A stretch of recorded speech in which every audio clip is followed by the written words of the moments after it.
Hi everybody, it's Wendy Wisdom.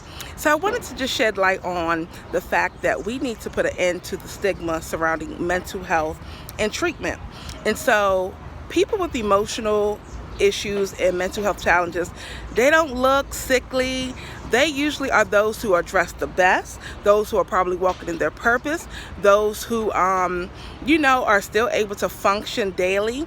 Now their level of functioning may be something to question, but I just want you to know that you can be called and saved and still need a therapist, still need medication management, or still need some type of counseling, some grief and loss counseling, whatever your challenges may be. Just know that money, a relationship with Christ alone will not resolve it. A lot of times we have unresolved issues from childhood or different triggers, grief and loss and things of that nature. So it doesn't really resolve anything right away. So you have to keep that in mind, that life is hard, right? Life is hard for all of us. So you're going to have to find ways and different coping strategies to get through things, but also you have to be real with yourself. If you need additional assistance, those coping strategies are not working, your supports are not able to help you, you don't want to suffer in silence, okay? Because a lot of times I know family members, friends, they may not understand you when you're going through what you're going through, but it is your duty as an adult to be honest with yourself about what it is that you need and to just fess up. I may have Jesus in my life, but I also need a therapist.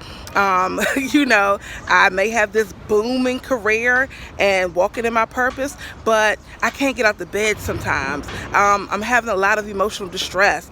My family and friends have been worried about me for a long time. I can't ignore it anymore. The quicker you are to be honest with yourself and allow help in and to seek it yourself, the better off things will be. So I commend Michelle Williams for going to check herself into treatment. That is huge, to check yourself into treatment. And a lot of times people need to do it. And, I read some comments where people were saying, well, isn't she engaged? And if I had her kind of money, I wouldn't need any help. Let me tell you something. I don't care how rich you are. I don't care how many labels you wear on your back. A lot of times those are the people struggling with emotional challenges, and that's why they dress it up so well. So please don't think that getting in a relationship or getting engaged is going to resolve any emotional trauma or issues that you've had. A lot of times intimate relationships bring up those unresolved things. Okay, so again, I just pray that we all encourage one another. If you have a loved one or someone who you think would benefit from mental health services, encourage them, support them, let them know that you're there for them. Don't judge them because you handle your stress and your issues differently. Everybody needs a little bit of help, sometimes more than what your church can offer. And a lot of times churches are not even dealing with the root causes of the emotional trauma that people are experiencing. A lot of times they don't want to touch on those deep type of things in the church setting. They don't want to touch on the sexual abuse and why some people are whoremongers and are just, wild. Okay, they don't want to upset their congregation. They don't want to affect the offering, whatever the case may be. So sometimes you'll need Jesus and a therapist. Sometimes you'll be called, appointed, and anointed and still need medication management.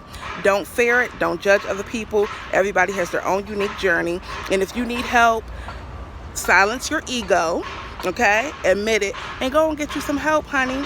Go and get you some help. We all need it from time to time. We all may need a counselor. We may all need somebody other than our girlfriends to listen to our problems over and over again. Okay? And sometimes we also just got to accept that some of us just like to vent and sit in our misery and be victims. Enough of that. Enough of that. It's time to embrace the fact that there is professional, clinical intervention out here to help us, and that you can love Jesus and still need a therapist. All right, guys. Love you guys.